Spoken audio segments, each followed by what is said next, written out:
Watch this. This is unacceptable, and I will be doing something, and I have. All it takes is one woman to step up to feed hundreds of hungry kids, and many other McCall community members to follow her lead. It's your regular reminder to register to vote, because if you haven't done your civic duty in a while, well, you might not be anymore. We build the solutions and technology to derive real-time visualization. This Boise-based tech company's real-time visuals are being seen all over the world, enhancing the Olympic broadcast. And so many people, they hear McCall, they see how beautiful it is up here, and they assume that everybody's living beautifully and doing just fine. Obviously, that superficial view isn't reality. McCall is experiencing the same crisis as most Western resort towns, the definite economic distinction between the part-time seasonal residents and those who live there full-time and work the service jobs year-round. You don't have to take a drive around Payette Lake or stop for lunch in a restaurant to know about the housing crisis in Valley County. But speaking of lunch, the McCall-Donnelly School District, well, they have a little more than 1,300 students enrolled. And about 20% of them were signed up for the free and reduced lunch program, meaning they would get at least one solid meal a day during the school year. But what about during the summer?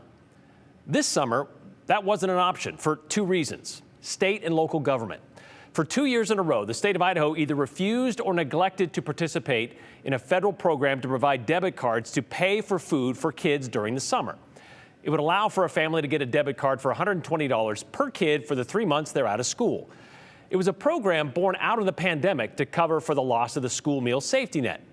Idaho fully participated in 2021, partly participated in 2022, but then in 2023, either someone with the Department of Health and Welfare or the Department of Education under former State Superintendent Sherry Ibarra failed to fill out the proper paperwork to pay for a $15 million program. Then this summer, a similar program through the USDA called Sunbucks, well, that was axed from the health and welfare budget because several senators believed it was a socialist welfare bridge too far.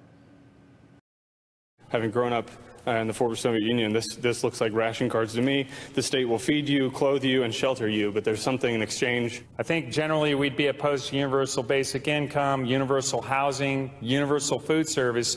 That's what we've got in this budget. And now we're just seeking to give permanent food stamp EBT cards to kids, even if their parents make six figures. The problem that I have with this is that it feels and it seems that we're trying to set up children to become welfare dependent.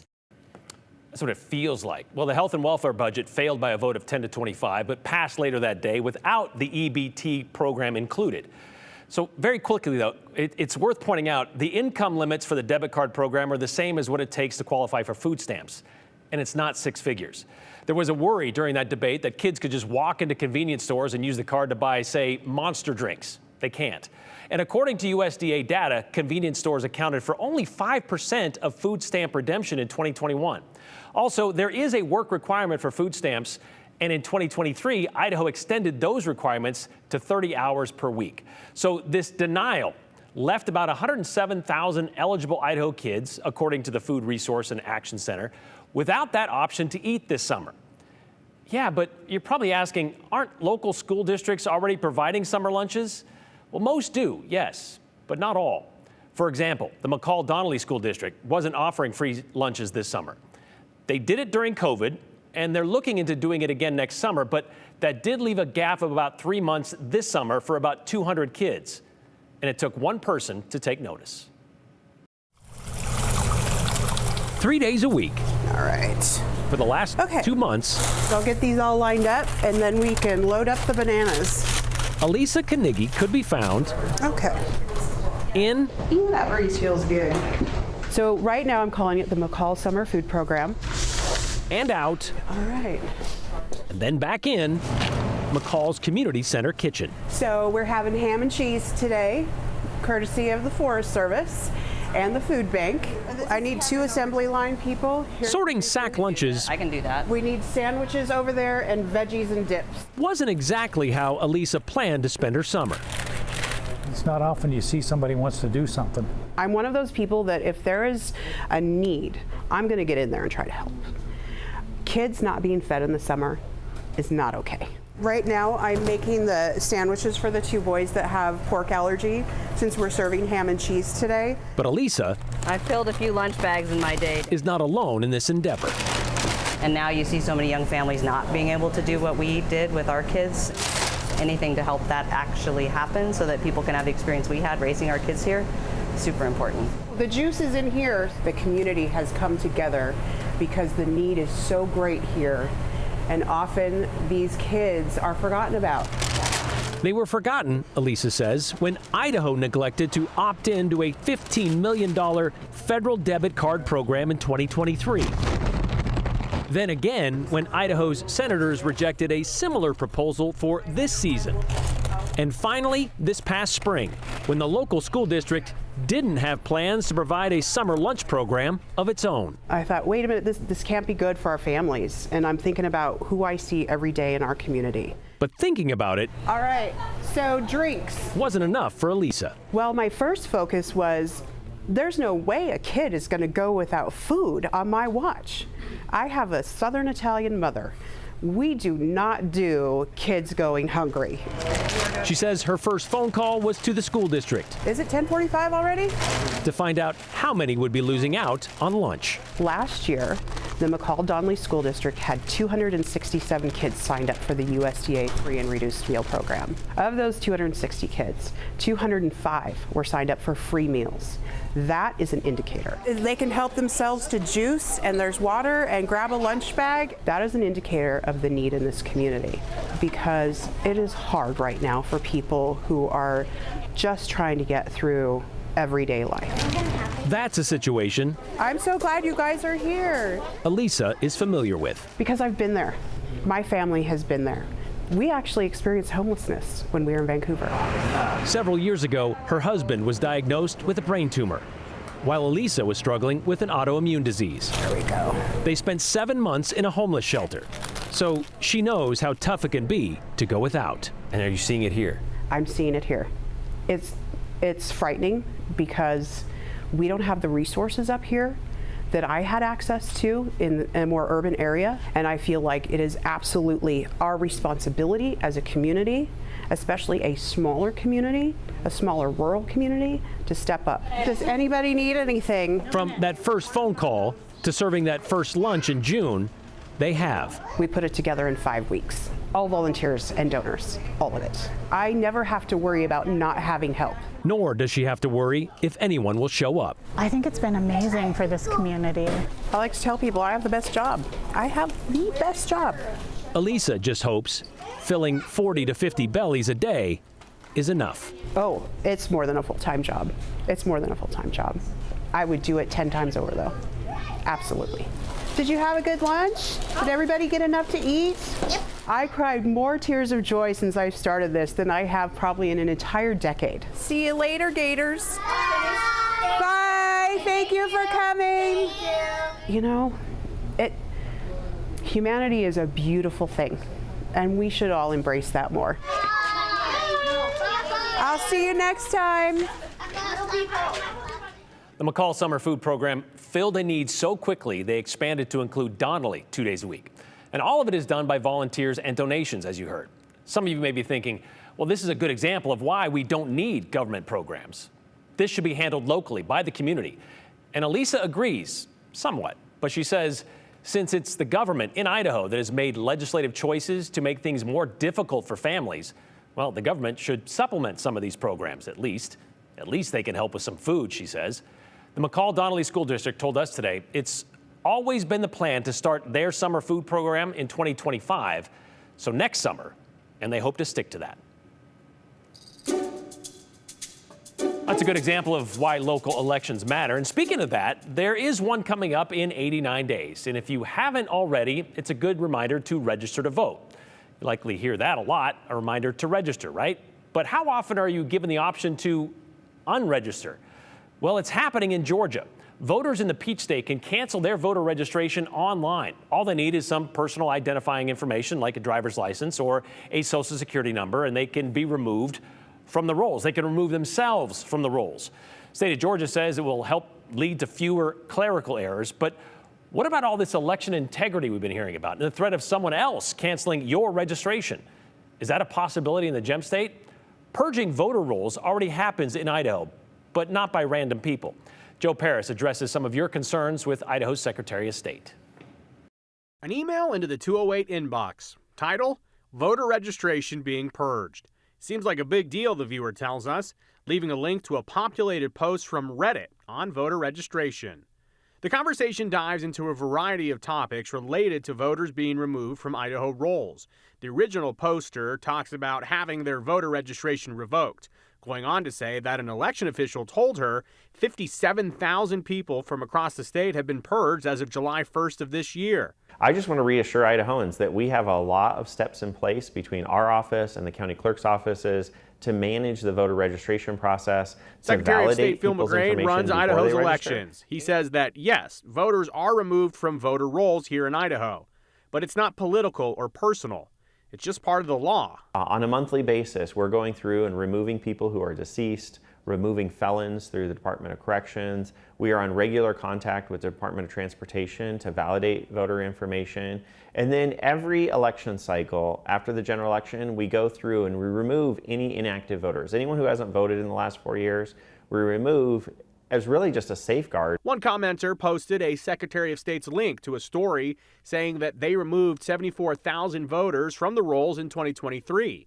And that link is legit, and it simply explains how Idaho handles the topic. All of these things, whether it's us cleaning up for felons or deceased people or doing the every 4-year cleanup, all of these are in the law. We're just making sure that we execute the law as it's written.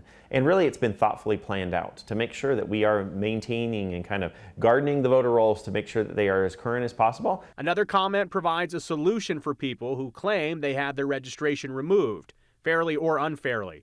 This person says that they work for Ada County elections, and they suggest same-day registration. So if for some reason you don't go check your registration, you don't get it updated, and it's not current when you get to your polls, in Idaho, you can still register to vote. You'll need to provide proof of ID and proof of residence when you do register at the polls, but you can do it that same day and vote, and that's something that we're really fortunate to have. And there is conversation online about the new tool in Georgia. There are some folks that are just not familiar with the political atmosphere. But Brian, as we've talked about at length here on the 208, voting laws, registration laws, all that, it does vary from state to state. So just because you're seeing something happen in the state of Georgia doesn't mean it's even an option here in the state of Idaho. Again, the advice, no matter what your registration status is right now, go online, voteidaho.gov. You can go take a look at your current registration. And if worst case scenario, Brian, again, you can register at the polls in Idaho. So they're on election day. So there's no excuse of saying, well, I can't vote. The purge is good. We need accurate data. We need to know how many people are registered out there, but you can always register at the polls, as you said. Thanks, Joe.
The coroner confirmed the body found in the canal was the missing 5-year-old boy from Boise, and now there is another missing person north of Ketchum. Aspen Shumpert tells us more in today's 411.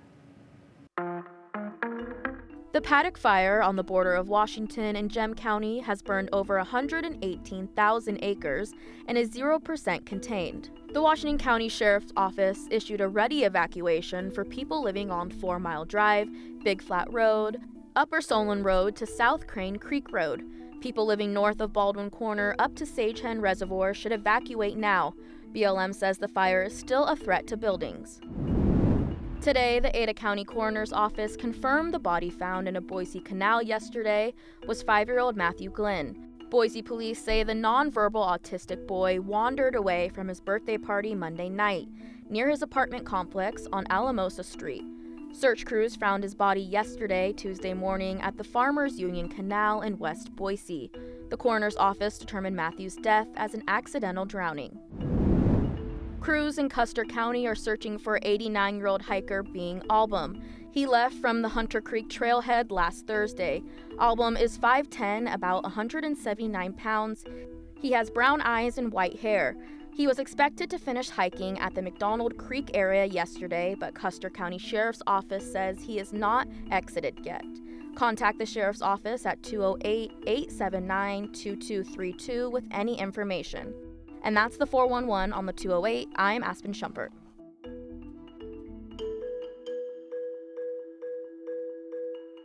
You know, we made a lot of mentions of Team Idaho during these Olympics, but there's one other member that's more behind the scenes, that's been making the games more graphic for the viewer. Speaking of graphic, we love meticulous messages from our viewers, just not too graphic. But we do want to hear what you have to say about today's 208, or maybe what we should cover in a future episode. Text us, 208-321-5614. Clean, concise, clever, and with a hint of TMI, we'll likely get yours shared at the end of the show.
Yes, we're nearing the end of the Paris Summer Olympics, and maybe you've been one of the 34 million viewers worldwide watching the winners walk away with gold. Or maybe you're watching some of the 32 sports and you're just wondering, what are they doing? What's going on?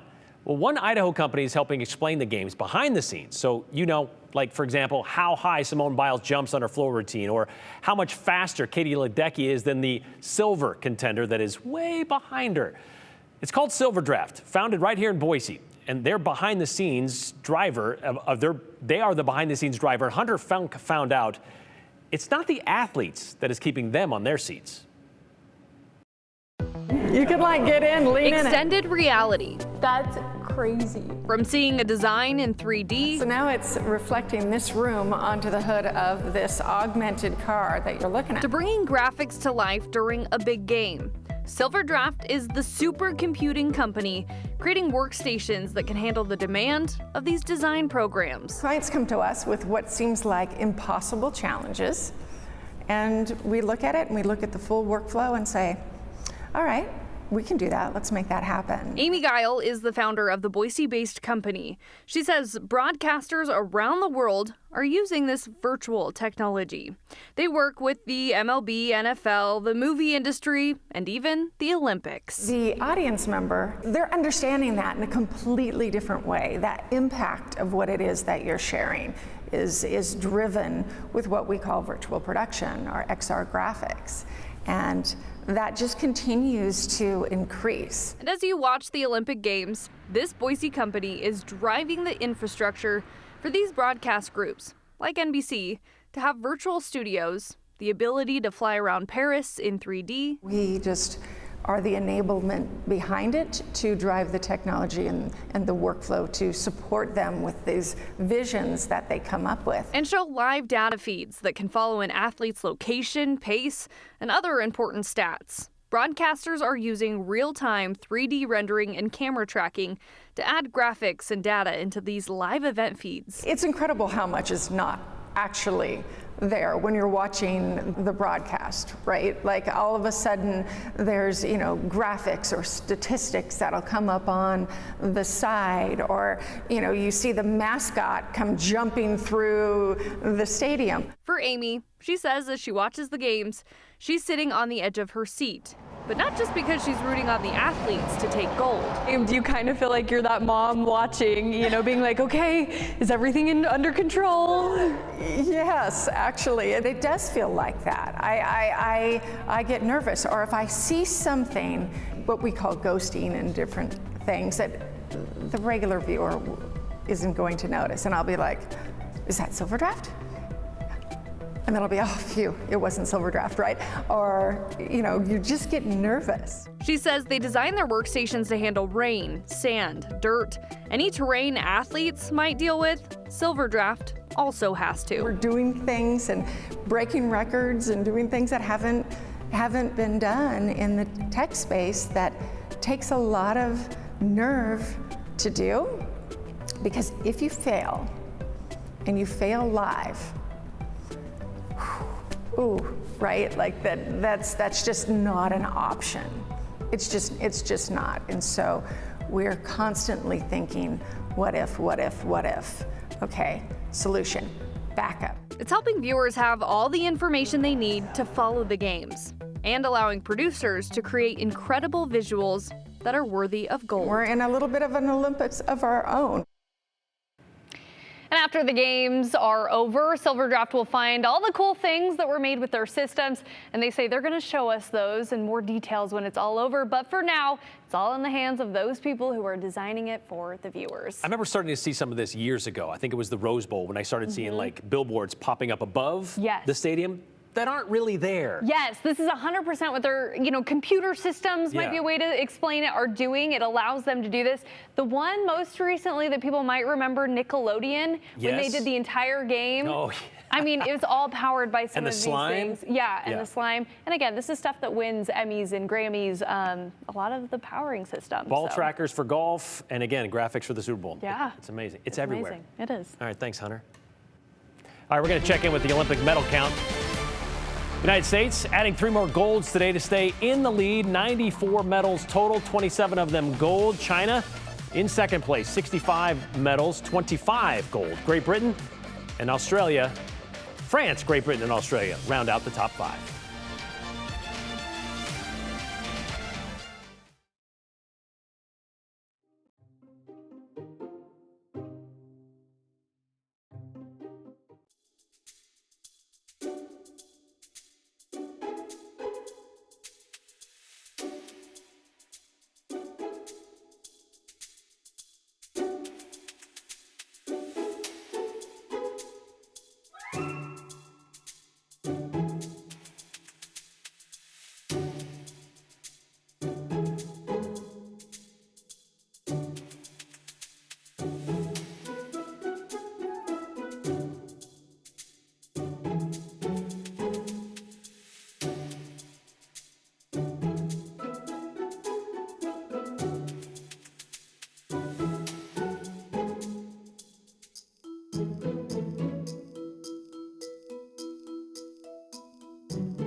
A lot of you had something to say today about children being fed during the summer months because the programs aren't there to do that for them where they get it during the school year. Like, let's start with this one right here from Rob in Boise. Childhood hunger is real. This is 2024. We have the money. Feeding kids shouldn't be such a political issue. Shame on us, says Rob in Boise. Another one coming in to us this afternoon. Tracy and Cuna, the Republicans say they are all about the people, and yet they won't feed a few kids in the summer. I guess since the kids can't vote yet, they don't matter. Finally, tonight, Elisa is a hero. She should be celebrated. Our state and federal representatives should take notice about what real civil service looks like. Thanks for sending that in, Liz. We'll see you tomorrow.